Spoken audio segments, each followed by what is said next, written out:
Ямар ерөнхий сайдын үед бүр үндэснийх нь хооронд улсын хурлын гишүүн орж ажиллаад байдаг. Ямар ерөнхий сайдын үед зүгээр хөндлөнгийн орон тооны бус зөвлөл байгуулаад тэнд одоо улсын хурлын гишүүдэд ураад тодорхой хэмжээнд өөрсдийн гэсэн салбартай өөрсдийн гэсэн экспертээр ажиллаж байгаа үйл ажиллагаан дээр засгийн газар дэмжлэг үзүүлээч яг чиглэл дээр бид нар бол гүйцэтгэл хийхгүй шүү дээ. Туслаач гэхээр ороод ажиллаж болдгүй юм бэ гэдгийг бас жоохон гайхаад байгаа. Тэгээд зарим улсын хурлын гишүүдийн маань бичиж байгаагаар заримдаа жоохон инээ төрсөн. Улсын хурлын гишүүд өөрсдөө ялгамжтай баймааргүй байгаа. Зарчим бол зарчмаа баримаар байгаа. Тэгээд заримынх нь үед чив чимэг байжснаа заримынх нь үед гарч ирээд бохроод байж бас болохгүй. Аяг 5 жилийн төлөвлөгөөнд Гэхдээ яг үндсэн чиглэл 5 жилийн үндсэн чиглэлээ бид нар их сайн хийх ёстой гэж харж байгаа. Тухайлх юм бол өнгөрсөн 5 жилийн хугацааны төлөвлөлтөн дээр маш олон алдаанууд гарсан.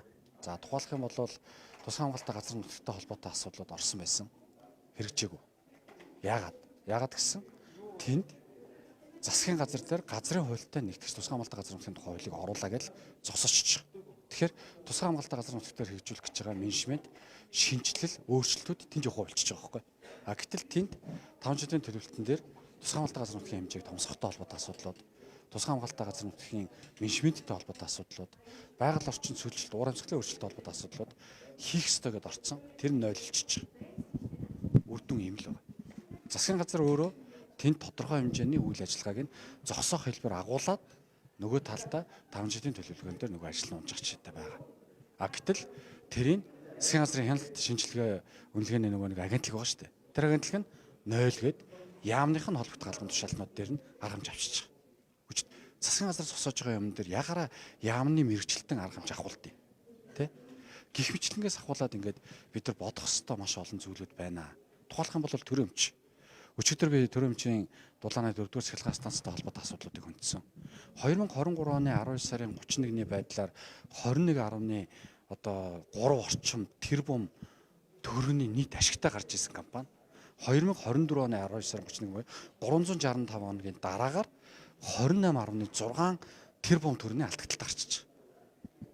Төрийн өмчт компаниуд яг өнөөдөр нөхцөл байдал ийм байдалтай байгаа. Тэгэхээр ирээдүйн буюу одоо 2026-аас 2030 оны 5 жилийн үндсэн чиглэл дээр өгөөд тусгацсан байна гэхээр төрийн өмчийн компаниуд төрийн өмчийн өргөөжийг нэмэгдүүлнэ л гэж бичсэн байна. Яаж нэмэгдүүлэх юм? Ямар аргачлалаар? Хууль эрх зүйн ямар өөрчлөлт гарах юм? Ямар тоон үзүүлэлтийг барих юм? Яаж хийх юм? Одоо жишээлбэл 2023 оны аудитын дүгнэлтээр 119 төрийн өмчт компани байсан. 2024 оныхоор 109 болчихж шиг байна. Одоо дахиад 20 төрийн өмчт компанийг хувьчлах буюу зарим нь бол одоо татан болгоно гэдэг асуудлыг хөндөж явах жишээтэй байна. Энэ дахиад асуудал үүсэж байгаа. Яг тэгэхээр би зүгээр яг нэг бодит кейсийг би та бүхэнд хэлж өгье. Аялал жуулчлалын хөгжлийн төв гэж нэг нөгөө сүнс сүүдэр шиг газар байна. Төрийн өмчт байгууллага шүү дээ. 2015 он татан буулгаад төрийн өмч бодлого зохицуулалтын газарт өгөөд төрийн өмч бодлого зохицуулалтын газар тэрийг нь татан буулгаагүй. Явсаар байгаад 2022 онд намайг сайд болоход энэ байгууллагыг татан буулгаагүйгээд байгаль орчин аялал жуулчлалын яам хязгаарлалтад төгөлд авчих. Үндсээ аудит газар. Гүн төрийн өмчийн байгууллага төрийн өмчийн бодлого зохицуулалтын газарт харьяалтай гэж хэлж яхад нөгөө үндэсний аудитын газар нь бодлого хөтөлбөрийн хүрээнд танах чиглүүлж ажиллах үүрэгтэй татан буулгах үйл ажиллагааг танах хийгээгүй нэ гэж. Татан буулгах субъект нь төрийн өмчийн бодлого зохицуулалтын газар байхгүй. Тэгээ би дахиад татан буулгахыг явуулсан чинь татан буугдаагүй. Баахан шалгалт хийж байгаа татан болохгүй төрийн өмчийн бодлого зохицуулалтын газар үлдээчихэж байгаа. Тэнгүүд дараагийн одоо байгаль орчин аялал жуулчлалын салбараас аялал жуулчлалын салбар соёлын яам руу шилжингүүд тэнд буцаага байгуулчих. Тэгээд замдар шатрын ерөнхий сайд гарч ирээд дахиад татан буулгах асуудал үүсэж байна. Гэхдээ нэгэн төрийн бос байгууллага дээр төрийн өмчт байгууллага дээр ийм асуудлууд үүсэж байна. Яаж өнөөдөр бид нар 20-30-аар нь эсвэл энэ алдагдaltaй ажиллаж байгаа төрийн өмчт компаниудыг бид нар татан буулгах гэдэг юм бэ? Яаж олон нийтийн хяналтанд оруулах гэдэг юм бэ? Яаж хувьцаа тулгах гэдэг юм бэ? Тэ? Яаж шилэн болгох вэ? Та бүхэн өнөөдөр ороод үзээрэй. Төрийн өмчт компаниуд ердөөсөө шилэн биш. Бүгд хаалттай байна. 2019-аас 2021 оны хооронд алдагдaltaй ажилласан компаниуд дотроос 9 компани алдагдaltaй 9 компани захирал үр дүнгээ урамшуулсан авсан байна гэдэг 2024 онд 9-р сард засгийн газрын хэлэх газрын дарга багтаа өнөөгийн улсын хурлын дарга учраас мэдээлэл хийчихсэн. Одоо бид нар 9 компани ямар компани байсан, 9 компани удирдлага нь ямар удирдлага байсан бэ гэдгийг хайгаад болохгүй шүү дээ. Тэгээ нөхцөл байдал ийм л.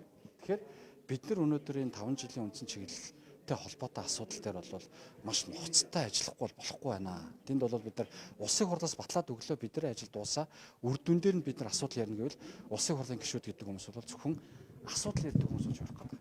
Бид нар шийдэл ярмаар. Улсаа хөгжүүлмээр байна, ард түмнээсээ андруулмаар. Тэр үнийн өсөлт инфляцийн эсрэг шуурхайштай бодолч хамт шүүнээр халууж байгуулъя.